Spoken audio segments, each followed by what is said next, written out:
কোরআন cipher নূর কোরআন হৃদয়ের জীবন কোরআন খোদা তাআলার কালাম কোরআন। আলহামদুলিল্লাহ রাব্বিল আলামিন আসসালাতু ওয়াসসালামু আলা সাইয়্যিদিল আমবিয়া ওয়াল মুরসালিন আম্মা বা'দ ফাউযু বিল্লাহি মিনাশ শাইতানির রাজীম বিসমিল্লাহির রহমানির রহিম আসসালাতু ওয়াসসালামু আলাইকা ইয়া রাসূলুল্লাহ ওয়া আলা আলিকা ওয়া আসহাবিকা ইয়া হাবিবাল্লাহ আসসালাতু ওয়াসসালামু আলাইকা ইয়া নাবিয়াল্লাহ ওয়া আলা আলিকা ওয়া আসহাবিকা ইয়া নূরাল্লাহ। দরুদে পাকের অগণিত ফজিলত ও বারাকাত রয়েছে আল্লাহ রব্বুল আলমিনের সর্বশেষ ও সর্বশ্রেষ্ঠ মাহবুব হুজুরে আকরাম নূরে মুজাসসাম সাল্লাল্লাহু তাআলা আলাইহি ওয়া আলিহি ওয়াসাল্লাম ইরশাদ করেন, কিয়ামতের দিন তোমাদের মধ্য থেকে অতি তাড়াতাড়ি দ্রুত ওই ব্যক্তি নাজাত পাবে, মুক্তি পাবে, যে দুনিয়াতে থাকা অবস্থায় আমার প্রতি অধিক পরিমাণে দরুদ শরীফ পাঠ করবে। সাল্লু আলাল হাবিব সাল্লাল্লাহু তাআলা আলা মুহাম্মদ সাল্লাল্লাহু আলাইহি ওয়াসাল্লাম সালাতাও ওয়া সালামান আলাইকা ইয়া সাইয়্যিদি ইয়া রাসূলুল্লাহ সাল্লাল্লাহু আলাইহি ওয়াসাল্লাম। মাদানী চ্যানেল দর্শকবৃন্দ, মাদানী চ্যানেলের ধারাবাহিক অনুষ্ঠান আমার রবের বাণীতে আরেকবার সুস্বাগতম। আসুন আমরা অনুষ্ঠানের প্রারম্ভেই ভালো ভালো নিয়ত করে নেই, কেননা রাসূল সাল্লাল্লাহু আলাইহি ওয়াসাল্লাম ইরশাদ করেন, নিয়্যাতুল মুমিনি খায়রুম মিন আমালি, মুমিনের নিয়ত তার আমলের চেয়ে উত্তম। আল্লাহ তাআলার সন্তুষ্টির জন্য, সওয়াব হাসিলের জন্য, কোরআনুল কারীমকে বুঝার জন্য, কোরআনের বার্তাকে শ্রবণ করে তা অন্যের নিকট পৌঁছানোর জন্য আমরা এই অনুষ্ঠান শেষ পর্যন্ত দেখব ইনশাআল্লাহুল কারীম। মাদানী দর্শকবৃন্দ, এই অনুষ্ঠান শুধু আমাদের একক নয়, বরং আপনারা রয়েছেন এর সাথে সম্পৃক্ত। আপনারা আপনাদের মতামত, প্রশ্ন এর মাধ্যমে আমাদের সাথে সম্পৃক্ত হতে পারেন। আপনারা অডিও ভিডিও কলের মাধ্যমে আমাদের সাথে সম্পৃক্ত হতে পারেন। আমরা চেষ্টা করব আপনাদের অডিও ভিডিও কলগুলো আমাদের এই অনুষ্ঠানে সম্পৃক্ত করার। অতএব যে যেখান থেকে, দেশ কিংবা প্রবাসী যেখান থেকে দেখতে পাচ্ছেন, আপনারা আপনাদের মতামত, প্রশ্ন করতে পারেন। এই অনুষ্ঠান প্রাসঙ্গিক। আল্লাহ সুবহানাহু ওয়া তাআলা আমাদের সকলকে বরকতময় জীবন দান করুক। মাদানী দর্শকবৃন্দ, আমরা এই অনুষ্ঠানটি কোরআনুল কারীমের আলোয় সাজিয়েছি। কোরআন এক অদ্বিতীয় গ্রন্থ। যালিকাল কিতাব লা রাইবা ফি হুদাল লিল মুত্তাকিন। এটি এমন একটি কিতাব যা মুত্তাকিদের জন্য পথ প্রদর্শনকারী। হ্যাঁ প্রিয় ইসলামী ভাইরা, কোরআনুল কারীম আমাদের কাছে এটা তাবিজ বানিয়ে গলায় ঝুলানোর জন্য কিংবা আমাদের পিতা মাতার ইসালে সওয়াব এ শুধু পাঠ করার জন্য আসে নাই, বরং এ কোরআন সওয়াব সহ এটাও রয়েছে সওয়াব অর্জনের জন্য, সর্বোপরি হুদাল্লিন নাস, মানুষের হেদায়েতের জন্য, হুদাল্লিল মুত্তাকিন, মুত্তাকিদের জন্য পথ প্রদর্শনকারী হিসেবে, আপনার আমার গাইডলাইন হিসেবে পৃথিবীতে এসেছে। কিন্তু মাদানী চ্যানেল দর্শকবৃন্দ, আজ যদি আমি এটাকে নিয়ে অ্যানালাইসিস করি, প্রশ্ন করি, জিজ্ঞাসা করি, আপনি আপনাকে জিজ্ঞাসা করেন, কোরআনকে আপনি কি হিসেবে গ্রহণ করেছেন? কোরআনকে কি আপনি তেলাওয়াত করছেন? কোরআনকে কি হিসেবে আপনি গ্রহণ করেছেন? আল্লাহু আকবার। মাদানী চ্যানেল দর্শকবৃন্দ, আমরা চেষ্টা করব কোরআনুল কারীমের তেলাওয়াতকে করার জন্য। দেখুন, আজকে আমরা বিভিন্ন কিছুরই পাঠ করি। ফেসবুক, ইউটিউব দেখছি প্রতিনিয়ত, বিভিন্ন গ্রন্থ, বই, উপন্যাস, কবিতা পাঠ করছি, সংবাদ পড়ছি, কিন্তু কোরআনুল কারীম যে আমাদের অসংখ্য বিষয়ের সংবাদ প্রদান করেছে তা কি আমরা জানি? হয়তোবা জানি না। আসুন কোরআনকে বুঝার চেষ্টা করি, কোরআনকে তেলাওয়াত করি, কোরআন এর অনুবাদ পাঠ করার চেষ্টা করি, এর ব্যাখ্যা তাফসির শোনার চেষ্টা করি। এর মাধ্যমে আলহামদুলিল্লাহ আপনি, আমি, আমরা আমাদের জীবনকে আলোকিত করতে পারবো। আমরা যাব সেগমেন্টের দিকে। হৃদয়ের জীবন কোরআন খোদা তাআলার কালাম কোরআন। কোরআনে পাকের তেলাওয়াত। প্রিয় ইসলামী ভাইরা, ইনশাআল্লাহুল কারীম আমরা কোরআনে পাকের তেলাওয়াত শ্রবণ করব। সুবহানাল্লাহ, যেখানে কিতাবের মধ্যে আসছে আল্লাহ সুবহানাহু ওয়া তাআলা কোরআনুল কারীমের তেলাওয়াতকারীর প্রতিটি অক্ষরের বিনিময়ে 10টি নেকি দিবেন। হাদিসে পাকে আসছে, রাসূল সাল্লাল্লাহু আলাইহি ওয়াসাল্লাম ইরশাদ করেন যে আমি তোমাদেরকে এটা বলছি না যে আলিফ লাম মিম একটি অক্ষর, বরং আলিফ লাম মিম এটা ভিন্ন ভিন্ন, একটি অক্ষর লাম একটি অক্ষর মিম একটি অক্ষর, প্রতিটি অক্ষরে 10টি নেকি প্রদান করবেন। অতএব আমাদের উচিত কোরআনে পাকের তেলাওয়াত করা। শুধু সওয়াব তো প্রতিটি কল্যাণ কাজই হয়, এটা একটা কল্যাণ কাজ। অন্যতম আল্লাহ তাআলার জিকির, কোরআনে পাকের তেলাওয়াত আল্লাহ তাবারক ওয়া তাআলার জিকির, আল্লাহ তাআলার স্মরণ, আল্লাহ তাআলার নির্দেশনা। বলা হয়েছে যে ব্যক্তি কোরআনে পাকের তেলাওয়াত করে সে আল্লাহ সুবহানাহু ওয়া তাআলার সাথে কথোপকথন করে। আল্লাহ তাবারক ওয়া তাআলা এই কোরআনের মাঝে অসংখ্য বিষয়কে প্রিয় ইসলামী ভাইরা, মাদানী চ্যানেল দর্শকবৃন্দ প্রদান করেছেন। আসুন আমরা কোরআনে পাকের তেলাওয়াত শ্রবণ করি। أعوذ بالله من الشيطان الرجيم بسم الله الرحمن الرحيم ظهر الفساد في البر والبحر بما كسبت أيدي الناس ليذيقهم بعض الذي عملوا لعلهم يرجعون قل سيروا في الأرض فانظروا كيف كان عاقبة الذين من قبل كان أكثرهم مشركين فأقم وجهك للدين القيم من قبل أن يأتي يوم لا مرد له من الله يومئذ يصدعون من كفر فعليه كفره ومن عمل صالحا فلأنفسهم يمهدون ليجزي الذين آمنوا وعملوا الصالحات من فضله إنه لا يحب الكافرين ومن آياته أن يرسل الرياح مبشرات وليذيقكم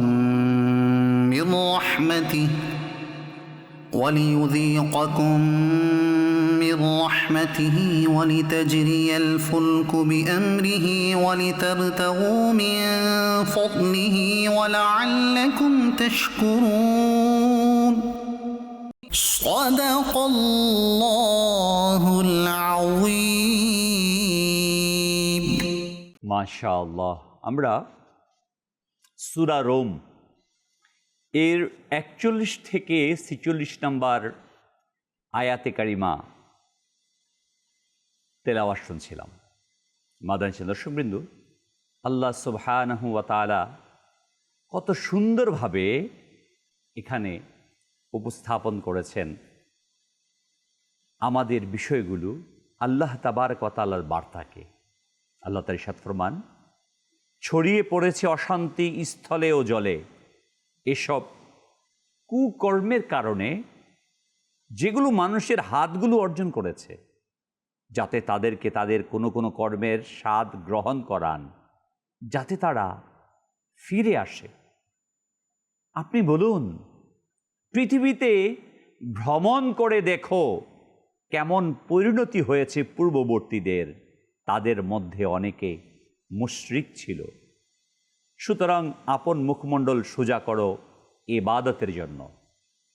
এরই পূর্বে যে ওই দিন এসে পড়বে যে আল্লাহর দিক থেকে অপসারিত হবার নয়। সেদিন পৃথক হয়ে বিভক্ত হয়ে যাবে। যে কুফর করে তার কুফরের শাস্তি তারই উপর বর্তায়, আর যারা সৎ কাজ করে তারা নিজেদের জন্য প্রস্তুতি নিচ্ছে যাতে পুরস্কার দেন তাদেরকে যারা ঈমান এনেছে এবং সৎ কাজ করেছে। স্বীয় অনুগ্রহ থেকে নিশ্চয়ই তিনি কাফিরদেরকে ভালোবাসেন না, এবং তার নিদর্শনাদি থেকে যে তিনি বায়ু প্রেরণ করেন সুসংবাদবাহী রূপে, এবং এই জন্য যে তোমাদেরকে আপন অনুগ্রহের স্বাদ, এই জন্য যে তার আপন অনুগ্রহের স্বাদ গ্রহণ করাবেন। নৌযান তার নির্দেশে চলবে, তোমরা তার অনুগ্রহ সন্ধান করবে, তোমরা কৃতজ্ঞ হবে। প্রিয় ইসলামী ভাইয়েরা ও মাদানী চ্যানেলের দর্শকবৃন্দ, আল্লাহ সুবহানাহু ওয়া তাআলা অত্র আয়াতে কারিমার মাঝে অত্যন্ত সুন্দর বার্তাগুলো, মেসেজগুলো আমাদেরকে প্রদান করেছেন। যে আল্লাহ তাবারক ওয়া তাআলা 41 নম্বর আয়াতে কি ইরশাদ করছেন, আসুন তার প্রাসঙ্গিক কিছু আলোচনা করি। যহরাল ফাসাদ ফিল বাররি ওয়াল বাহর বিমা কাসাবাত আইদিন নাস। স্থল ও জলভাগে যে বিপর্যয় আসছে তা মানুষের নিজের হাতের উপার্জন। হ্যাঁ, মাদানী চ্যানেল দর্শকবিন্দু, আল্লাহ তাআলা কিছু কিছু কাজের স্বাদ আস্বাদন করান, কিছু শাস্তি আল্লাহ সুবহানাহু ওয়া তাআলা প্রদান করেন, কারণ যাতে করে আল্লাহ তাবারক ওয়া তাআলার দয়াতে ফিরে আসে। সতর্ক করেন, শাস্তি দেন। আমরা কখনো কখনো আমাদের সন্তানদেরকে যদি কোনো অপরাধ করে, অন্যায় করে, শিক্ষক, টিচার, শিক্ষার্থী, তার ছাত্র যদি কোনো অন্যায় করে, অমান্য করে, দেশের নাগরিক যদি কোনো অপরাধ করে, রাষ্ট্র তাকে শাস্তি প্রদান করে, জেল দেয়। জেল দেওয়ার মানে কিন্তু দেখবেন সেখানে লেখা সংশোধন। শাস্তি দেয়া মাকসাদ না, উদ্দেশ্য না। কাউকে বাবা কিংবা মা তার সন্তানকে শাস্তি দেয়, উদ্দেশ্য শাস্তি প্রদান না, সন্তান সঠিক পথে ফিরে আসুক। আল্লাহ সুবহানাহু ওয়া তাআলা এটা বিধান। আল্লাহ সুবহানাহু ওয়া তাআলা জল ও স্থলের যে বিপর্যয় দেন, শাস্তি দেন কখনো কখনো, এটা বান্দার ফিরে আসার কারণে। এই আয়াতে কারিমাতে এখানে স্পষ্টভাবে আল্লাহ তাআলা বলছেন যে মানুষের অপাচারের কারণে বিপর্যয় নেমে আসে। আল্লাহ সুবহানাহু ওয়া তাআলা অন্য আয়াতে ইরশাদ করেন, ওয়ালানাবলুওয়ান্নাকুম বিশাইইম মিনাল খাউফি ওয়াল জুই ওয়া নাকসিম মিনাল আমওয়ালি ওয়াল আনফুসি ওয়াস সামারাত। আমি অবশ্যই তোমাদেরকে ভয়, ক্ষুধা, সম্পদ, জীবন ও ফসলের ক্ষতি দ্বারা পরীক্ষা করব। আল্লাহু আকবার। আল্লাহ সুবহানাহু ওয়া তাআলা সম্পদের বিনষ্ট ধারা, সন্তানের অসুস্থতা ধারা, পেরেশানি ধারা, বিভিন্নভাবে ক্ষুধা, ফসলের নষ্ট হয়ে যাওয়া, সম্পদ নষ্ট হয়ে যাওয়া, ভয়, এর মাধ্যমে আল্লাহ তাবারক ওয়া তাআলা আপনাকে আমাকে পরীক্ষা করবেন। এখানে দুইটি বিষয়। এক, অবাধ্যদেরকে আল্লাহ তাআলা শাস্তি দেন, যারা নাফরমান তাদেরকে শাস্তি, আর যারা নেককার তাদেরকে আল্লাহ তাবারক ওয়া তাআলা সতর্ক করেন। আর যারা পরিপূর্ণ নেককার, মানে নিজেকে পরিপূর্ণ সেভ করেছেন, কখনো কখনো আল্লাহ তাআলা তাদেরকে পরীক্ষা করেন তাদের মর্যাদাকে বৃদ্ধি করার জন্য। তো অনেক সময় আমরা দেখি বিভিন্ন কিছু, কিন্তু আমরা কখনো এটা বলতে পারবো না যে তুমি আর গুনাহের কারণে আসছে, কিন্তু এটা স্বাভাবিক অর্থে আসে যে যখন বিভিন্ন পেরেশান আসে তখন আমরা এটা দেখি, বলি যে এই অবস্থার কারণে। প্রিয় ইসলামী ভাইরা, এই আয়াতে কারিমার তাফসিরের মধ্যে আসছে, তাফসিরে সিরাতুল জিনানে, যে আল্লাহ তাআলা জানিয়ে দিয়েছেন পৃথিবীতে যে দুর্ভিক্ষ, মহামারী, অতিবৃষ্টি, নদী ভাঙ্গন, যুদ্ধ, অশান্তি, অর্থনৈতিক সংকট, বিভিন্ন দুর্যোগ দেখা যায়। এর একটি বড় কারণ হচ্ছে মানুষের গুনাহ, অবাধ্যতা।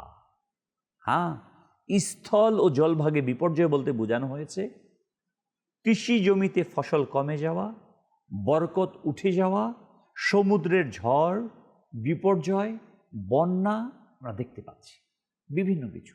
এগুলো হচ্ছে গুনাহের কারণে মানুষের জীবনের নিরাপত্তাহীনতা, সামাজিক নৈতিক অবক্ষয়। আল্লাহ সব অপরাধের শাস্তি কিন্তু দুনিয়াতে দেন না, বরং কিছু শাস্তির স্বাদ প্রদান করেন যাতে মানুষ তওবা করে, ফিরে আসে। যদি সব গুনাহের শাস্তি দুনিয়াতেই দেওয়া হতো, তবে আমি আপনি আমরা কেউ রক্ষা পেতাম না। কারণ আমি আপনি আমরা কত গুনাহ করেছি। আল্লাহ তাবারক ওয়া তাআলা ছোট ছোট সতর্ক বার্তা এই যে আমাদের কাছে আসতেছে, কখন ভূমিকম্প হচ্ছে, এই ব্যাপারে আসছে। ভূমিকম্পের ব্যাপারে হাদিসে পাকের কিতাবের মধ্যে আসছে যে ওমর বিন খাত্তাব রাদিয়াল্লাহু তাআলা আনহু একবার জমিন কাঁপছিলেন, তিনি চাবুক মেরে বলছিলেন জমিনের মধ্যে, আমি কি তোমার উপর ন্যায় প্রতিষ্ঠা করিনি? সাথে সাথে জমিন থেমে গিয়েছিলেন। ন্যায়বানরা যখন পৃথিবীতে বসবাস করে, এই জমিন স্থির থাকে। আল্লাহু আকবার, আল্লাহু আকবার। প্রিয় ইসলামী ভাইয়েরা, মাদানী চ্যানেল দর্শকবৃন্দু, এবং আমরা যাব সামনের দিকে। হাদিসে কারিমার মধ্যে অসংখ্য হাদিসের মধ্যে আসছে রসুল আকরাম নূরে মুজাসসাম সাল্লাল্লাহু আলাইহি ওয়াসাল্লাম ইরশাদ করেন, যখন মানুষের মাঝে গান বাজনা বৃদ্ধি পাবে, মদ্যপান বেড়ে যাবে, তখন তোমাদের উপর একের পর এক আযাব আসতে থাকবে। আসমানি আযাব, জমিনের থেকে আযাব, এবং বিভিন্ন মহামারী দেখা দেবে যা তোমাদেরকে হতবিহব্বল করবে। প্রিয় ইসলামী ভাইরা, এই আয়াতে কারিমার তাফসীরে জালালাইনের মধ্যে বলেন, মানুষের শিরক, জুলুম, পাপাচারের ফলে বৃষ্টি কমে যায়, ফসল নষ্ট হয়, জীবিকা সংকুচিত হয়। এসব আল্লাহর পক্ষ থেকে সতর্কবার্তা, যেন মানুষ কুফুর এবং গুনাহ থেকে নিজেকে বাঁচিয়ে রাখে। প্রিয় ইসলামী ভাইয়েরা, সমাজে অশান্তির অন্যতম কারণ হচ্ছে মানুষের গুনাহ। দুর্যোগ এটা শুধুমাত্র প্রাকৃতিক ঘটনা না, মনে রাখবেন প্রত্যেকটি বিষয়ের পিছনে একটি বড় ব্যাপার থাকে। হ্যাঁ, আমরা হয়তোবা কখনো অনুভব করি, কখনো অনুভব করি না, বলি এমনি এমনি না, এমনি এমনি কোনো কিছু আসে না। এর পিছনে একটি ব্যাখ্যা থাকে, কারণ থাকে। আমি যদি আজকে ধরিয়ে দেখুন, আজকে বর্ষার সময়, বন্যার সময়, বর্তমান বন্যা চলমান, বর্ষার বৃষ্টি চলমান রয়েছে। এই জায়গাতে আমরা দেখতে পাই একটি বিষয় যে ঢাকা শহরের মধ্যে বিভিন্ন জায়গাতে পানি, জলাবদ্ধতা, পানি আটকে যাচ্ছে, পানি যাচ্ছে না, পেরেশান হচ্ছে, সমস্যাগ্রস্ত হচ্ছে। যখন আমরা এই পেরেশানির মধ্যে পড়ি, আমরা অকপটে একটা বিষয় বলে ফেলি প্রিয় ভাই, আর সেটা কি জানেন? গভর্নমেন্ট আমাদেরকে সেবা দিচ্ছে না, এই সেই। আপনি আমি এটাই কিন্তু বলি, আমি কারো পক্ষে কিংবা বিপক্ষে বলছি না, আমি আমার অভ্যাসকে উপস্থাপন করছি, আমি আবার অভ্যাসটাকে বলছি। প্রিয় ভাই, আমাদের অভ্যাস কি এটা না যে আমি বলি আরে সরকার এই সমস্যা। এখন আমি যদি আপনাকে বলি, জিজ্ঞাসা করি, বাস্তবতাকে আমি দেখি যে আমার হাতগুলো এর জন্য দায়ী, আপনার আমার কৃতকর্ম এর জন্য 80% দায়ী। আজকে আমি পলিথিন ব্যবহার করছি, কোথায় ফেলছি? ডাস্টবিনে। ডাস্টবিনে ফেললে তো এক জায়গাতে নিয়ে যাওয়া হয়, ফেলে দেই, ড্রেনে প্রবেশ করে। আমি গতকালকেও বাজার দিয়ে আসছিলাম, তো দেখলাম এক ভাই লাঠি দিয়ে খুঁচিয়ে খুঁচিয়ে পলিথিনকে ড্রেনে ঢুকাচ্ছে। এই যে ড্রেনের ভিতর আমি পলিটা দিলাম, বোতল দিলাম, যে এই সকল বিষয়গুলো, যে আবর্জনা, যেটা এক জায়গাতে নির্ধারিত জায়গাতে ফেলানোর প্রয়োজন ছিল, নির্ধারিত স্থানে রাখার প্রয়োজন ছিল, কিন্তু সেটা আমি ড্রেনে ফেলছি। রেজাল্ট, কয়েকদিন যেতে না যেতে ড্রেনটা বন্ধ হয়ে যাচ্ছে। উল্টো আমরা কি পাচ্ছি? শাস্তি পাচ্ছি। বৃষ্টি হলেই জলাবদ্ধতা, এর মূল কারণ আমরাই। আজকে আমাদের নদীর পানিগুলো দূষিত হয়ে যাচ্ছে, ব্যবহারে কোনো উপযোগী নেই। আমরা যদি ঢাকার শহরের কথা ভাবি, ঢাকার পাশে বুড়িগঙ্গা নদী, বুড়িগঙ্গা নদীর তীরে ঢাকা অবস্থিত। এই বুড়িগঙ্গা নদীতে প্রচণ্ড ধরনের দূষিত পানি, দুর্গন্ধযুক্ত। কারণ এটা কি অন্য কেউ করেছে? আমি করেছি, আমরা করেছি। আজকে এখানে কোনো মাছ পাওয়া যাচ্ছে না। এই যে মাছ পাওয়া যাচ্ছে না, জেলেরা মাছ পাচ্ছে না, আমরা মাছ পাচ্ছি না, এই জন্য যদি আমি ব্যাকগ্রাউন্ডে যাই, এই জন্য কি আমি দায়ী না? আমি দায়ী। এই শহরে আমি বসবাস করি, আমি যেই শহরে, যেই জেলায়, যেই থানায়, যে গ্রামে বসবাস করছি, আজকে আমি এই যে গভর্নমেন্ট কতবার উদ্যোগ নিয়েছে পলিথিন ব্যবহারে নিষেধাজ্ঞার ব্যাপারে, কিন্তু আমরা কি সেটা সচল থাকি? থাকি না প্রিয় ভাই। আমরা যত্রতত্র যেমন তেমন ব্যবহার করছি, যার রেজাল্ট আমরা দেখতে পাচ্ছি। এরই পাশাপাশি আমরা আমাদের গুনাহ, বেহায়াপনা, নির্লজ্জপনা ক্রমান্বয়ে বেড়ে চলেছে। আজ আমি বলছি আমরাই আজকে আবদ্ধ হয়ে যাচ্ছি বেহায়াপনা, কুদৃষ্টি। আজকে এটাকে গুনাহ মনে করা হচ্ছে না, মিথ্যা যেন ভাষার সৌন্দর্য বানিয়ে ফেলছেন, মাযাল্লাহ নাউযুবিল্লাহ। মিথ্যাকে যেন মিথ্যা না বললে আমার ভাষার সৌন্দর্য সৃষ্টি হচ্ছে না, নাউযুবিল্লাহ। ব্যাপারটা এমন হয়ে গেছে। গীবত প্রতিটি শব্দে, আমার মনে হয় আমির আহলে সুন্নাত দামাত বলেছেন এর আগে বয়ানের মধ্যে, যে একজন প্রকৃত হাকিকি আলিমের কাছে, মুফতির কাছে যদি আমাদের 1 ঘন্টার কথোপকথন দেয়া হয়, তাহলে সেটাকে অপারেশন করলে, এক্সরে করলে দেখা যাবে কতগুলো গীবত সেখানে রয়েছে। প্রিয় ইসলামী ভাইরা ও মাদানী চ্যানেলের দর্শকবৃন্দ, আসুন না আমরা আমাদের গুনাহ থেকে নিজেদেরকে সেভ করি, হ্যাঁ, নিজেদেরকে বাঁচানোর চেষ্টা করি। রসুল আকরাম নূরে মুজাসসাম সাল্লাল্লাহু আলাইহি ওয়াসাল্লাম ইরশাদ করেন, যখন কোনো জাতির মাঝে প্রকাশ্যে অশ্লীলতা ছড়িয়ে পড়বে, তখন সেখানে মহামারী, প্রাদুর্ভাব দেখা দিবে। তাছাড়া এমন সব ব্যাধির উদ্ভব হবে যা পূর্বের লোকদের মাঝে ছিল না। দেখছি না একের পর এক। যখন কোনো জাতি ওজন ও মাপে কারচুপি করবে, তখন তাদের উপর নেমে আসবে দুর্ভিক্ষ, কঠিন বিপদ মুসিবত।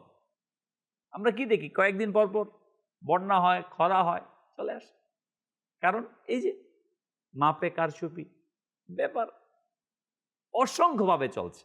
আপনি আমি এই জাতির তো আমিই সদস্য না, এটা তো আসমান থেকে কেউ নাজিল হয় না। আমি, আপনি, আমরা মিলেই তো এই জাতি, দেশ, এই রাষ্ট্র। আমি কি সংশোধিত? আমি কি চেঞ্জ হয়েছি? ইসলামী ভাই, রাসূল আকরাম সাল্লাল্লাহু আলাইহি ওয়াসাল্লাম আরো ইরশাদ করেন, যখন কোনো জাতি আল্লাহ তার রাসূল সাল্লাল্লাহু আলাইহি ওয়াসাল্লামের অঙ্গীকারকে ভঙ্গ করবে, তখন আল্লাহ তাদের উপর তাদের বিজাতীয় দুশমনকে ক্ষমতাসীন করে দিবেন। তখন তারা তাদের যাবতীয় সম্পদ ছিনিয়ে নেবে। তাই হচ্ছে আল্লাহ তাআলার ওয়াদা কি, রাসূল সাল্লাল্লাহু আলাইহি ওয়াসাল্লামের ওয়াদা কি? আমি আল্লাহ তাআলার কাছে বলেছি, লা ইলাহা ইল্লাল্লাহু মুহাম্মাদুর রাসূলুল্লাহ, আল্লাহ ছাড়া কোনো ইলাহ নাই, মুহাম্মদ সাল্লাল্লাহু আলাইহি ওয়াসাল্লাম আল্লাহর রাসূল। আল্লাহ ছাড়া কোনো ইলাহ নেই, আল্লাহ রাসূল সাল্লাল্লাহু তাআলা আলাইহি ওয়া আলিহি ওয়াসাল্লাম আল্লাহর রাসূল হিসেবে কোনো ইলাহকে আমি, কোনো ইলাহ নাই আল্লাহ ছাড়া।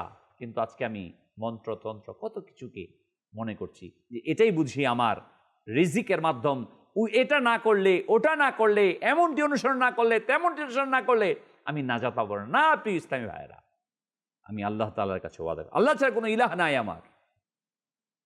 কেউ আমার অন্য কারো নীতি, অন্য কারো আনুগত্য আমাকে মানা চলবে না। আল্লাহ সুবহানাহু ওয়া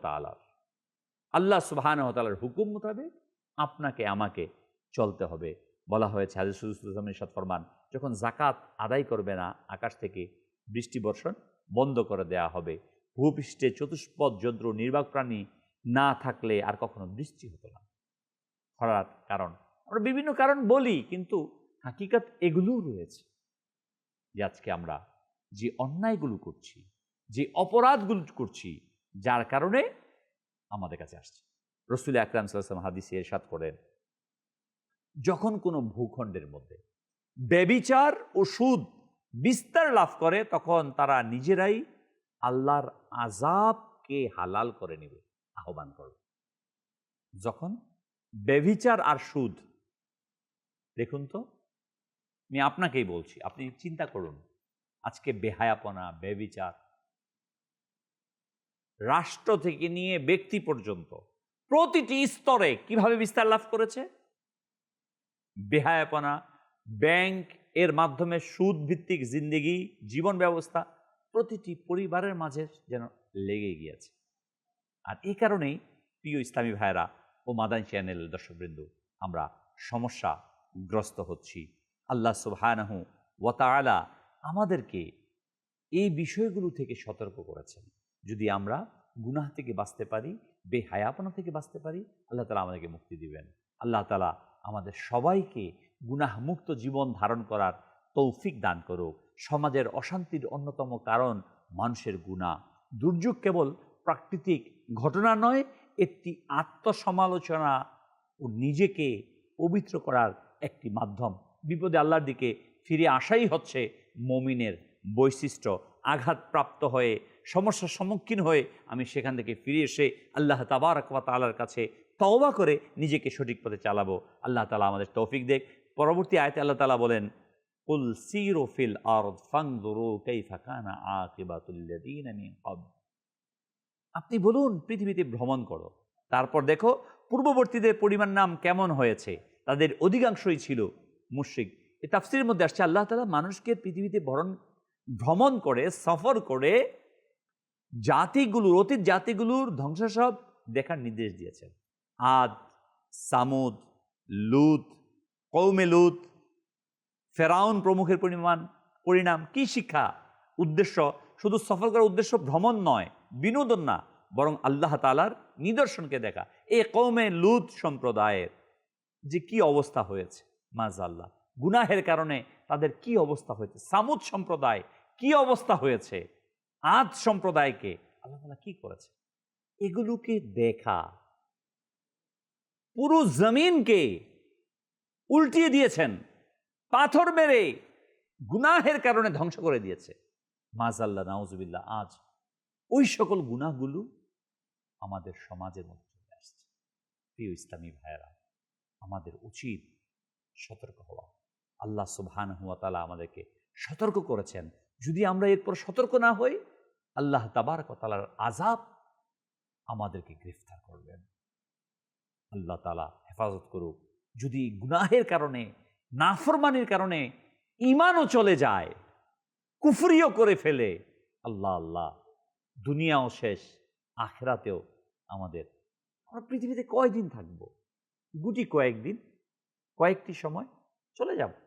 প্রিয় ইসলামী ভাইরা ও মাদানী চ্যানেল দর্শকবিন্দু, আমাদের উচিত আমরা গুনাহ থেকে নিজেদেরকে বেঁচে থাকি। তাফসীর জালালাইন আসছে এই আয়াতে কুরাইশদেরকে সতর্ক করা হয়েছে, যদি তারা রাসূল সাল্লাল্লাহু আলাইহি ওয়াসাল্লামকে অস্বীকার করতে থাকে তবে পূর্ববর্তী অবিশ্বাসী জাতিগুলোর মতো তাদেরকেও শাস্তি হতে পারে।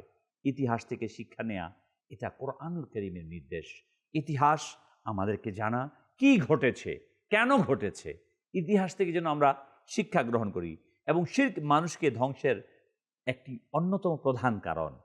ভ্রমণ ঈমান ও শিক্ষার মাধ্যম হতে পারে। যদি আল্লাহ তাআলার নিদর্শন দেখার উদ্দেশ্য হয়, তখন এই সফরটা, আমরা তো আজকে শুধুই মাত্র এন্টারটেনমেন্টের জন্য অনেক সময় সফর করে থাকি না। প্রিয় ইসলামী ভাইয়েরা, মাদানী চ্যানেল দর্শকবিন্দু, শুধুমাত্র এন্টারটেনমেন্ট নয়, বরং এরই পাশাপাশি আল্লাহ সুবহানাহু ওয়া তাআলার নিদর্শনকে দেখে তা থেকে আমরা মেসেজ গ্রহণ করব, শিক্ষা গ্রহণ করব। আল্লাহ তাআলা আমাদের তৌফিক দিকে। আমরা যাব পরবর্তী আয়াতে কারিমার আলোচনার দিকে। তার পূর্বে আমরা পরবর্তী সেগমেন্টে যাব ইনশাআল্লাহ। জি, পরবর্তী সেগমেন্ট। হৃদয়ের জীবন কুরআন, খোদা তাআলার কালাম কুরআন। মাদানী চ্যানেল দর্শকবৃন্দ, এই পর্যায়ে আমরা আসব এই সেগমেন্টে ভিডিও কল। যে যেখান থেকে দেখতে পাচ্ছেন, আপনারাও আমাদের সাথে সম্পৃক্ত হতে পারেন ভিডিও অডিও কলের মাধ্যমে। আলহামদুলিল্লাহ আজ্জাওয়াজাল, আমাদের ভিডিও কল, আপনাদের পাঠানো ভিডিও কলগুলো আমরা এই অনুষ্ঠানের মধ্যে সম্পৃক্ত করে থাকি আমাদের উৎসাহের জন্য কিংবা বিভিন্ন কিছু জানার জন্য। আপনারা আপনাদের ভিডিও কল, অডিও কল কিংবা মেসেজ করতে পারেন। জি, চালিয়ে দিন। আমি মোহাম্মদ সাব্বির আত্তারি কুমিল্লা থেকে বলতেছি। আল্লাহর বাণী ও রাসূল পাক সাল্লাল্লাহু আলাইহি সাল্লামের আদর্শে জীবন সাজানোর এক অনন্য দিশারি এই অনুষ্ঠান। মাশাআল্লাহ, মারহাবা। আমাদের ভাই আমাদেরকে উৎসাহিত করেছেন কুমিল্লা থেকে, আপনাকে আন্তরিক মোবারকবাদ। আল্লাহ তাআলা বরকত দান করুক। জি, পরবর্তী কল। আমি কুমিল্লা থেকে হাসান আত্তারি বলছি। খুবই চমৎকার আয়োজন। হাদিসের আলোকে সঠিক পথ চেনার জন্য এটি একটি শ্রেষ্ঠ মাধ্যম। হাসান ভাই কুমিল্লা থেকে আমাদেরকে উৎসাহিত করেছেন। আল্লাহ তাআলা আমাদেরকে কোরআন এবং সুন্নাহর আলোয় আমাদের জীবনকে আলোকিত করার তৌফিক দান করুক। এছাড়াও আমাদের সোশ্যাল মিডিয়াতে অনেক মোহাম্মদ মাহফুজ আলম ভাই রয়েছেন, মাশাআল্লাহ। মোহাম্মদ মুত্তাকিন হোসেন রাফি ভাই রয়েছেন, মাশাআল্লাহ। অনেক সুন্দর একটি অনুষ্ঠান অংশ নিতে পেরে অনেক ভালো লাগছে। আল্লাহ পাক দাওয়াত ইসলামের উন্নতি দান করুক, আমিন। এছাড়াও আমাদের আরেক ভাই রায়হান খান সহ অনেকেই আমাদের সাথে সম্পৃক্ত রয়েছেন। আপনাদেরকে আন্তরিক মোবারকবাদ। আমাদের আজিজ আল কাদেরি ভাই, তিনি লিখেছেন সপরিবারে দেখছি দোহা কাতার থেকে, মাশাআল্লাহ। মোহাম্মদ মাহফুজ আলম ভাই তিনিও লিখেছেন। এছাড়াও আরও অনেকেই আমাদের সাথে সম্পৃক্ত রয়েছেন সোশ্যাল মিডিয়া, ইউটিউব, মাদানী চ্যানেলের মাধ্যমে। যে যেখান থেকে দেখতে পাচ্ছেন আপনাদের সবাইকে আন্তরিক মোবারকবাদ, অভিনন্দন। আপনাদের অংশগ্রহণ আমাদের এই দ্বীনি কাজকে, নেকির দাওয়াতকে পৌঁছে দিবে। মাদানী চ্যানেলের দর্শকবৃন্দ, আমরা শুনছিলাম সূরা রোমের 41-42 নম্বর আয়াতে কারিমার প্রাসঙ্গিক আলোচনা। 43 নম্বর আয়াতে আল্লাহ সুবহানাহু ওয়া তাআলা ইরশাদ ফরমান, অতএব আপনি নিজের মুখমণ্ডলকে সরল দিনের দিকে দৃঢ়ভাবে স্থির রাখুন, সেই দিন আসার আগে যে আল্লাহর পক্ষ থেকে প্রতিহত হওয়ার নয়। সেদিন মানুষ বিভিন্ন দলে বিভক্ত হবে। তাফসিরে সিরাতুল জিনানে এই আয়াতের ব্যাখ্যাতে আসছে, আল্লাহ তাআলা রসুল আকরাম নূরে মুজাসসাম সরকারে দো আলম আখিরি নবী সাল্লাল্লাহু আলাইহি ওয়া আলিহি ওয়াসাল্লামকে সম্বোধন করে নির্দেশ দিচ্ছেন। যদিও আদেশ মূলত নবী সাল্লাল্লাহু আলাইহি সাল্লামকে, কিন্তু এর মাধ্যমে সমগ্র উম্মতে মুসলিমাকে শিক্ষা দেওয়া হয়েছে। আকিম ওয়াজহাক অর্থ হলো নিজেকে সম্পূর্ণভাবে ইসলামের উপর প্রতিষ্ঠিত রাখুন। এখানে মুখমণ্ডল বলতে সমগ্র সত্তা, জীবনের দিক নির্দেশ বোঝানো হয়েছে। অর্থাৎ বিশ্বাস, ইবাদত, চরিত্র, লেনদেন, সামাজিক জীবন, সব কিছু আল্লাহ সুবহানাহু ওয়া তাআলার দ্বীনের অধীনে হতে হবে। আর দ্বীনুল কাইয়িম, সোজা পরিপূর্ণ চিরস্থায়ী দ্বীন ইসলাম। এই দ্বীনের মধ্যে কোনো বক্রতা নেই, এমন তেমন আমার নিজের মতো রং লাগিয়ে নিজে নিয়ে আসবো, এটি নয়। প্রিয় ইসলামী ভাইরা, আমরা অনেকে আবার এটা বলি ইসলাম শুধু নামাজ পড়ি, নামাজও পড়ি আবার নেতিবাচক কাজও করি। ইসলাম পরিপূর্ণ। আবার মাজাল্লাহ অনেকে এরকম ব্যবস্থা করে নেয় যে বিষয়টা এরকম যে আমি আমার মতো করে আমি ইসলাম পালন করব, তুমি কে আমার বলা না। বিষয়টা এরকম, আমি যখন ইউনিভার্সিটিতে ভর্তি হয়েছি, ইউনিভার্সিটিতে ভর্তি হওয়ার আগ পর্যন্ত আপনি ওই ইউনিভার্সিটির রুলস রেগুলেশন, আইন কানুন মানা বাধ্য না। আপনি যখন কোনো দেশের নাগরিক না কিংবা সে দেশে প্রবেশ করেন নাই, ওই দেশের আইন কানুন মানা আপনার উপর বাধ্যবাধকতা নেই। কিন্তু যখন আপনি ওই দেশে প্রবেশ করলেন কিংবা ওই দেশের নাগরিক হলেন কিংবা কোনো ইউনিভার্সিটিতে আপনি ভর্তি হলেন, ছাত্রত্ব গ্রহণ করলেন, কোনো মাদ্রাসাতে ভর্তি হলেন, ওই মাদ্রাসা কিংবা ইউনিভার্সিটি কিংবা কলেজে যখন ছাত্রত্ব গ্রহণ করার পর আপনার উপর বাধ্যবাধকতা চলে আসে যে আপনি ওই ইনস্টিটিউশনের রুলস রেগুলেশন, আইন কানুনকে মেনে চলবেন। এখন আপনি বলতে পারেন না আমি স্বাধীন, আপনি সেখানকার ছাত্র, আপনি গ্রহণ করেছেন। অ্যাজ ইসলাম যখন আপনি গ্রহণ করবেন, আপনি নিজেকে যখন মুসলমান দাবি করবেন, তখন ইসলাম আপনার জন্য কিছু আইন কানুন দিয়েছে, এটাকে মানা আপনার উপর বাধ্যবাধকতা আছে। আপনি যদি নিজেকে মুসলমান দাবি না করেন, আপনি অমুসলিম, মাজাল্লাহ, কেউ অমুসলিম, কোনো খ্রিস্টান বা অন্যান্য ধর্মের, বিভিন্ন ধর্মের লোক আছে, ইসলাম তাদেরকে তো বলে না তুমি নামাজ পড়ো, জাকাত দাও, পর্দায় থাকো, শরীয়ত মোতাবেক চলো, বলে না। তাকে বলে যে ইসলাম নিজেকে বলে আমি মুসলমান। আপনি যখন মুসলমান হবেন তখন আর এই স্বাধীনতা আপনার নেই যেমন খুশি তেমন চলা, কারণ আপনি তো নিজেকে ছাত্র দাবি করছেন, ইসলামের ভিতর আপনি চলে আসছেন, আপনাকে নিজেকে মুসলমান দাবি করছেন, ছাত্রত্ব গ্রহণ করেছেন। আমি উদাহরণ দিলাম একটা। অতএব আমাকে বুঝতে হবে ইসলাম মানেটা কি।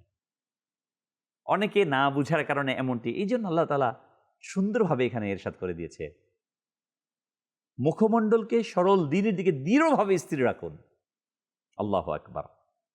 সোজা পরিপূর্ণ চিরস্থায়ী দ্বীন ইসলাম, এই দ্বীনের মধ্যে কোনো বক্রতা নেই।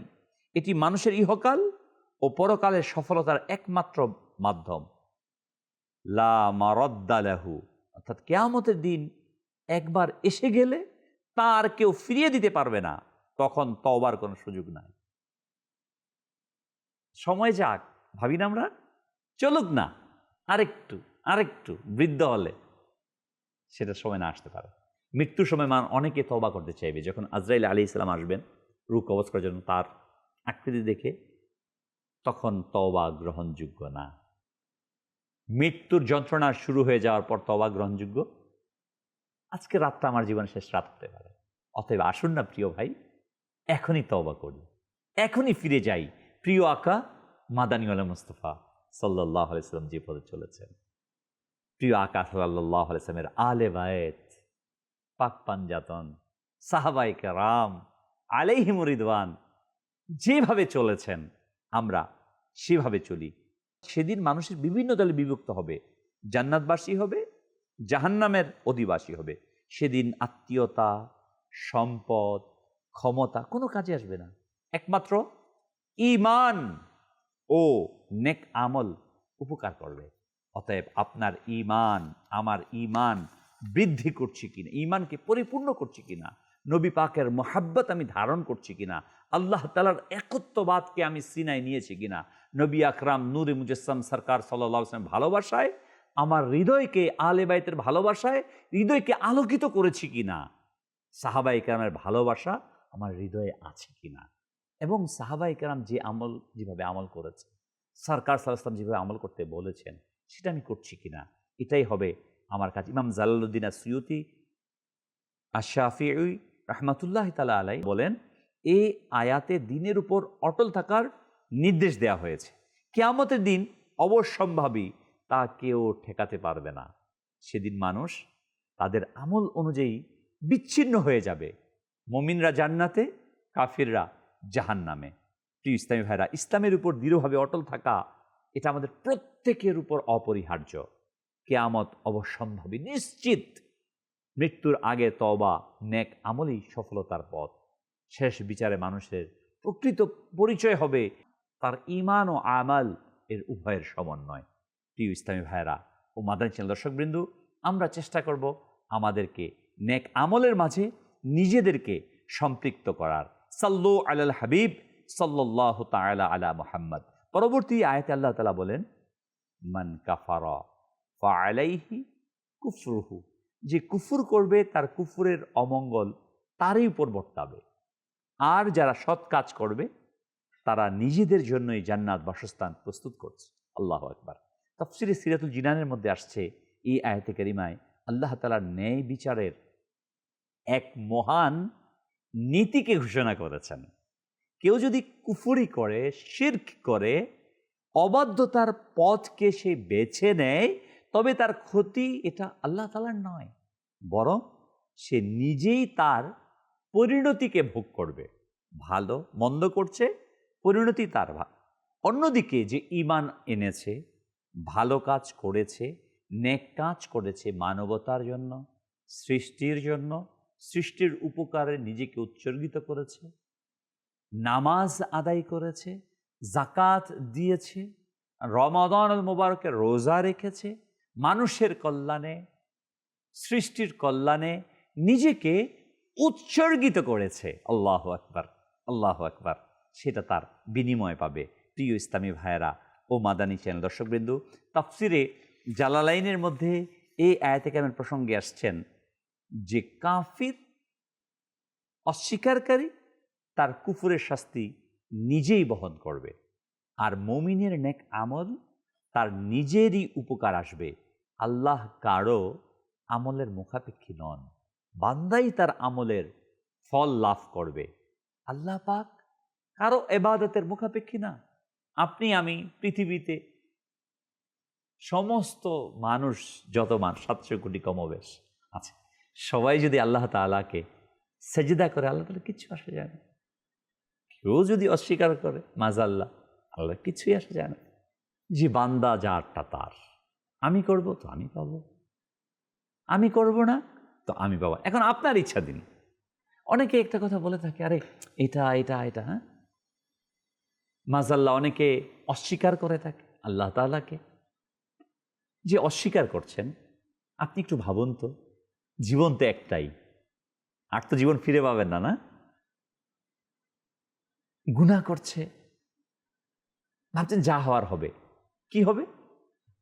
জীবন তো একটাই, আপনি কি ফিরে পাবেন? পাবেন না। অতএব ভালো কাজগুলো যদি করি, কামিয়াব হয়ে যাব, সফল হয়ে যাব, দেখা যাবে, বলি না আমরা? আরে দেখা যাবে কি হবে? আপনি কি দেখবেন? আপনার কি দেখার আছে? আমি আমাকে বলছি, আমি মনে করি আমি অনেক কিছু করতে পারি। প্রিয় ভাই, আপনি কি করতে পারেন? আমি কি করতে পারি? এই শরীরের তাপমাত্রা 100 ডিগ্রি, 101 ডিগ্রি, একটু 4 ডিগ্রি হয়েছে, অস্থির, বেহুশ, কিছু করতে পারি? কিছু করতে পারি না। প্রেশার আছে 150, 130, উঠিয়ে দিল একটু। কোত্থেকে আসলো? কে উঠালো? ভেবেছেন? এমন তেমন এই সেই কত কিছু ভাবি আমরা, না? বাদশাহ হারুন রশিদ রহমতুল্লাহ তাআলা আলাইহি, তিনি হেঁটে যাচ্ছেন, এক সুফি দরবেশ তাকে বললেন, বাদশাহ হারুন রশিদ রহমতুল্লাহ, এই তুমি কি জানো আমি কে? বাদশাহ হারুন রশিদ তিনি অত্যন্ত নেককার ব্যক্তি ছিলেন, পাশাপাশি উনি আরো অধিক তাকওয়াবান ছিলেন। তিনি বললেন, হ্যাঁ আমি জানি তুমি কে, যে জীবন্ত ময়লাকে বহন করছো, জীবন্ত চলন্ত ডাস্টবিন। বাদশাহ হারুন রশিদ নিচের দিকে তাকিয়ে রইলেন। আসলে আমি কে? আমি এত গুনার কথা বলি, অপরাধ করি, অবিচার করি, আসলে আমাদের অস্তিত্ব কিছুই নেই। আসুন আমরা নিজেদেরকে চেষ্টা করি ফিরিয়ে আনার জন্য। সাল্লু আলাল হাবিব সাল্লাল্লাহু তাআলা আলা মুহাম্মদ সাল্লাল্লাহু আলাইহি। আমরা যাব পরবর্তী সেগমেন্টের দিকে। হৃদয়ের জীবন কোরআন, খোদা তাআলার কালাম কোরআন। মাশাআল্লাহ। গত অনুষ্ঠানের উত্তর আমরা দেখব। মাদানী দর্শকবৃন্দ, কোরআন প্রসঙ্গে এই অনুষ্ঠানের প্রশ্নগুলো করা হয় যাতে কোরআন সম্পর্কে আমাদের পর্যালোচনা অধিক হয়। দেখুন আজকে পৃথিবীতে আমরা কত জ্ঞান রাখি, না? অথচ কোরআন সম্পর্কে আমার ধারণা কতটুকু আছে, কতটুকু জানি? আসুন না কোরআনকে বুঝার চেষ্টা করি। আমির আহলে সুন্নাত দামাত বারাকাতুহুল আলিয়া দাওসেমের প্রতিটি মোহাব্বতকারী ভাইকে অনুরোধ জানিয়েছেন যে আমি প্রত্যেক দিন কমপক্ষে হলেও 3টি আয়াতে কারিমার, কমপক্ষে 3 আয়াতের অনুবাদ এবং তাফসির কানজুল ঈমান থেকে পাঠ করি। মোবাইলে অ্যাপস পাওয়া যায়, কানজুল ঈমান আপনি খুলেন, সঠিক কোরআনের, পৃথিবীর অন্যতম বিশুদ্ধ কোরআন কানজুল ঈমানের অনুবাদ, এটা পাঠ করুন, তাফসির পড়ুন, নিজেকে কোরআনের আলোয় আলোকিত করুন এবং কোরআন সম্পর্কে জানার চেষ্টা করুন। জি, গত অনুষ্ঠানের প্রশ্ন এবং তার উত্তর। কোরআন শিফার নূর, কোরআন হৃদয়ের জীবন, কোরআন খোদা তাআলার কালাম কোরআন। মাশাআল্লাহ, গত প্রশ্ন ছিল, জি এটাকে নিয়ে আসেন। মাশাআল্লাহ, প্রথম নম্বর প্রশ্ন ছিল সূরা দোহার শুরুতে আল্লাহ কোন 2টি জিনিসের শপথ করেছেন? উত্তর, চাষতের সময় এবং রাতের যখন তা পর্দাবৃত করে। দ্বিতীয় নম্বর প্রশ্ন ছিল সূরা দোহায় নেয়ামতের শুকরিয়া স্বরূপ কোন কাজের নির্দেশ দেওয়া হয়েছে? উত্তর, সূরা দোহায় রবের নেয়ামতের শুকরিয়া স্বরূপ তা খুব চর্চা করার নির্দেশ দেওয়া হয়েছে। গত অনুষ্ঠানের প্রশ্ন ছিল। জি, পরবর্তী সেগমেন্ট। হৃদয়ের জীবন কোরআন, খোদা তাআলার কালাম কোরআন। জি, আজকের প্রশ্ন। কোরআন শিফার নূর, কোরআন হৃদয়ের জীবন, কোরআন খোদা তাআলার কালাম কোরআন। 1 নম্বর প্রশ্ন, কোরআনের হৃদয় কোন সূরাকে বলা হয়? কোরআনের হৃদয় কোন সূরাকে বলা হয়? প্রশ্ন 2, কোন সূরার ফজিলত এমন যে এটি পাঠকারী কবরের আযাব থেকে সুরক্ষিত থাকবে? সুবহানাল্লাহ। কোন সূরার ফজিলত এমন যে এটি পাঠকারীর কবরের আযাব থেকে সুরক্ষিত থাকবে? সাল্লু আলাল হাবিব সাল্লাল্লাহু তাআলা আলা মুহাম্মদ সাল্লাল্লাহু আলাইহি ওয়াসাল্লাম, সালাতু ওয়া সালামান আলাইকা ইয়া সাইয়্যিদি ইয়া রাসূলুল্লাহ সাল্লাল্লাহু আলাইহি ওয়াসাল্লাম। সূরা রুমের 45 নম্বর আয়াতে আল্লাহ সুবহানাহু ওয়া তাআলা ইরশাদ ফরমান, যাতে আল্লাহ ঈমানদার ও সৎ কর্মপরায়ণদেরকে নিজ অনুগ্রহে প্রতিদান দান করেন। ইন্নাহু লা ইউহিব্বুল কাফিরিন, নিশ্চয়ই তিনি কাফিরদেরকে ভালোবাসেন না। তাফসীরে সিরাতুল জিনানে এই আয়াতে কারিমা প্রসঙ্গে লেখা রয়েছে যে আল্লাহ তাআলা কিয়ামতের একটি মহান উদ্দেশ্য বর্ণনা করেছেন। কিয়ামত হবে ন্যায় বিচারের দিন। সেদিন প্রত্যেক মানুষ তার কর্মের পূর্ণ প্রতিদান পাবেন। এখানে শুধু ঈমানের কথা নয়, ঈমানের সঙ্গে সৎ আমলের কথা উল্লেখ করা হয়েছে। ওয়ায়াজজিয়াল্লাযীনা আমানু ওয়া আমিলুস সলিহাত, কারণ প্রকৃত ঈমান মানুষকে নেক আমলের দিকে পরিচালিত করে।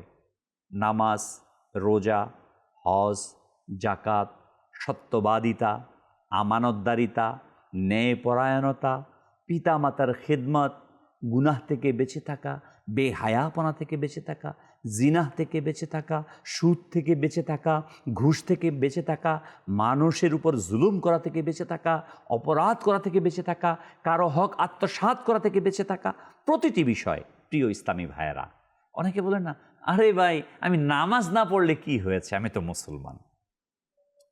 না, যে মুসলমান সে নামাজি হবে, আশিকে রসুল নামাজি হবে। এই জন্য ঈমানের সাথে আমল, ঈমানের পূর্ণতা আসবে আমলের মাধ্যমে, বিশ্বাসের পূর্ণতা আসবে কাজের মাধ্যমে।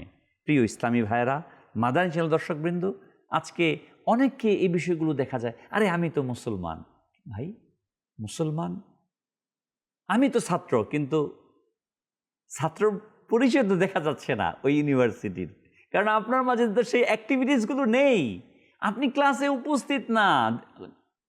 কি অবস্থা, যখন রুলস রেগুলেশন, আইন কানুন আপনি মানছেন না, তাহলে কি হবে ব্যাপারটা? প্রিয় ইসলামী ভাইরা, আল্লাহ তাআলার বিধানকে আমি যখন অমান্য করব, আমলহীনতার জিন্দেগি পরিচালনা করব, আমি কোথায় যাব? কিতাবের মধ্যে আসছে গুনাহের কারণে মানুষ এমন পর্যায়ে পৌঁছে যায় সে কুফর পর্যন্ত করে ফেলে, ঈমান হারা হয়ে যায় গুনাহের অভ্যাসের কারণে। আল্লাহ তাআলা আমাদেরকে হেফাজত করুক, আল্লাহ আমাদেরকে বাঁচিয়ে রাখুক। প্রিয় ইসলামী ভাইরা, এখানে বিশেষভাবে বলা হয়েছে আল্লাহ তার অনুগ্রহের প্রতি প্রতিদান দেবেন। এর অর্থ হলো বান্দার আমল যত বড় হোক না কেন, জান্নাত মূলত আল্লাহর দয়া ও অনুগ্রহের ফল। বান্দার আমল জান্নাতের প্রবেশের একটি মাধ্যম। প্রকৃত সফলতা আল্লাহ সুবহানাহু ওয়া তাআলার ফজল ও রহমতের মাধ্যমে অর্জিত হয়। আল্লাহু আকবার। কোনো ব্যক্তিকে তার আমল একাই জান্নাতে প্রবেশ করাবে না, বরং আল্লাহ সুবহানাহু ওয়া তাআলার দয়া, আল্লাহ সুবহানাহু ওয়া তাআলার রহমতের মাধ্যমে তিনি জান্নাতে প্রবেশ করবেন। প্রিয় ইসলামী ভাইরা, আল্লাহ কুফুরকে এবং কুফুরের উপর অটল থাকা ব্যক্তিদের প্রতি সন্তুষ্ট নন। তারা তওবা করে ঈমান গ্রহণ না করলে আল্লাহর বিশেষ সন্তুষ্টি পুরস্কার লাভ করবে না।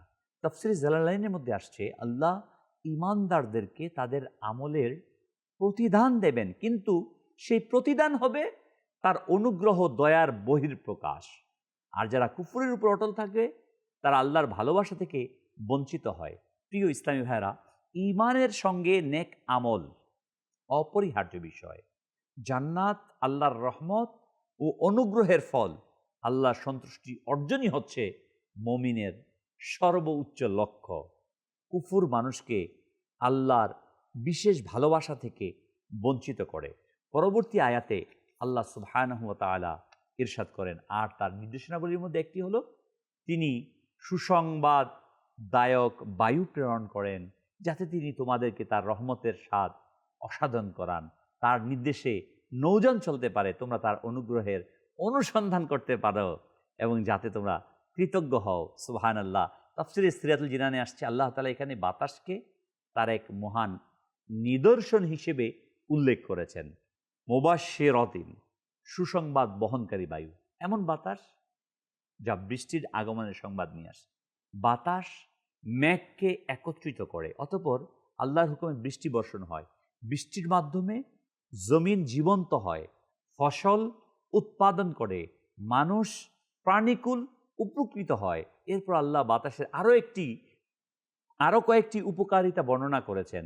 সমুদ্রের নৌযান চলাচল, মানুষের ব্যবসা বাণিজ্য। একটা সময় তো যখন যন্ত্র ছিল না, তখন পুরোপুরি বাতাসের উপরে নির্ভর ছিল।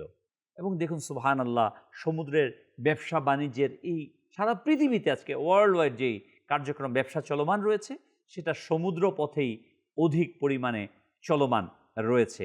আল্লাহ সুবহানাহু ওয়া তাআলা এইসবের উদ্দেশ্যেই যেন আল্লাহ তাবারক ওয়া তাআলা এগুলোকে স্মরণ করিয়ে দিয়েছেন, যাতে করে আল্লাহ তাআলার শুকরিয়া জ্ঞাপন করে। তাফসীরে জালালাইনের মধ্যে আসছে, বাতাস বৃষ্টির পূর্বাভাস দেয়, নৌযান চলতে সাহায্য করে, মানুষের জীবিকার সৃষ্টির মাধ্যম। এসবই আল্লাহর কুদরতের সুস্পষ্ট নির্দেশ। দেখুন, যদি বৃষ্টি না হয়, অনাবৃষ্টির কারণে কি হবে? ফসল উৎপাদন বন্ধ হয়ে যাবে, সবুজ শ্যামল ভূমি ক্রমান্বয়ে বিনাশ ঘটবে। আল্লাহ তাবারক ওয়া তাআলা এই বাতাসটাকে যদি বন্ধ করে দেয়, আমরা কেউ বেঁচে থাকতে পারবো? অক্সিজেনবিহীন সম্ভব না। ফাবিআইয়ি আলাই রাব্বিকুমা তুকাযযিবান। সুবহানাল্লাহ। প্রতিটি নিয়ামতের জন্য আল্লাহ তাআলা শুকরিয়া আদায় করা আমাদের প্রত্যেক ঈমানদার মুসলমানের দায়িত্ব। আলহামদুলিল্লাহ রাব্বিল আলামিন। দাওয়াত ইসলামী আজ এই কথাই আপনাকে আমাকে বারবার স্মরণ করিয়ে দিতে চায়। আসুন প্রিয় ইসলামী ভাইরা, মাদানী দর্শকবৃন্দু, আমরা আল্লাহ তাবারক ওয়া তাআলার রাস্তায়, আল্লাহ তাআলার রাহে পরিপূর্ণরূপে স্থায়ী হই, চলি।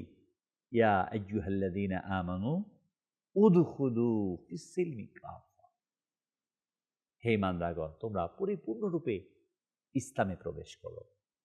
আমরা নিজের চিন্তা চেতনায়, নিজের মন মানসিকতা নিয়ে না করি। আমি কতটুকু বুঝি, আপনি কতটুকু জানেন, আমি কতটুকু জানি। আরে ভাই, মজার বিষয় হচ্ছে কি জানেন, আমি এই যে আমাদের চোখ আছে না, চোখের সামনে, বেশি সামনে চলে গেলে দেখি না, আর দূরে চলে গেলেও দেখি না। এই যে আমার সামনে অনেকগুলো লাইট, মাদানী চ্যানেলের সামনে আছি আমি, এখন অনেক লাইট না, এখানে আমি দেখছি সাদা, কিন্তু আমি যদি এখানে একটা যন্ত্র নেই, অনেক ধরনের আলো দেখতে পাবো। আমি কি দেখতে পারি? আমি কতটুকু ক্ষমতা রাখি? এতটুকু ক্ষমতা দিয়েই আমরা এত কিছু ভাবছি। হ্যাঁ, আমরা অত্যন্ত নরম প্রকৃতির, অত্যন্ত দুর্বল। আমাকে কাদাযুক্ত মাটি থেকে তৈরি করেছেন আল্লাহ তাবারক ওয়া তাআলা। আমাকে উচিত আমি কোথা থেকে আসছি, কোথায় আছি, কোথায় যাব, এটাকে ভাবা। যদি আমি আপনি এটাকে শুধু ভাবতে পারি, আমার দ্বারা কারো উপর জুলুম করা সম্ভব না, আমার দ্বারা অপরাধ করা সম্ভব না। আমার দ্বারা সৃষ্টির অকল্যাণ, মানুষের অকল্যাণ, দেশের অকল্যাণ, পৃথিবীর অকল্যাণ সম্ভব না। আমার দ্বারা কখনো আমার পিতামাতা তখন আঘাতপ্রাপ্ত হবে না, প্রতিবেশী, ফ্রেন্ড সার্কেল, আমার সঙ্গী সাথীরা কেউ আঘাতপ্রাপ্ত হবে না। আসুন আমরা কোরআনকে আঁকড়ে ধরি। আলহামদুলিল্লাহ, দাওয়াত ইসলামী এটাই চাচ্ছে যেন আমি আপনি কোরআনের আলোয় নিজেকে আলোকিত করি। আল্লাহ সুবহানাহু ওয়া তাআলা আমাদের প্রত্যেকের জীবনকে কোরআনের আলোয় আলোকিত করার তৌফিক দান করুক। আমিন। বিজাহিন নবীল আমিন সাল্লাল্লাহু তাআলা আলাইহি ওয়াসাল্লাম।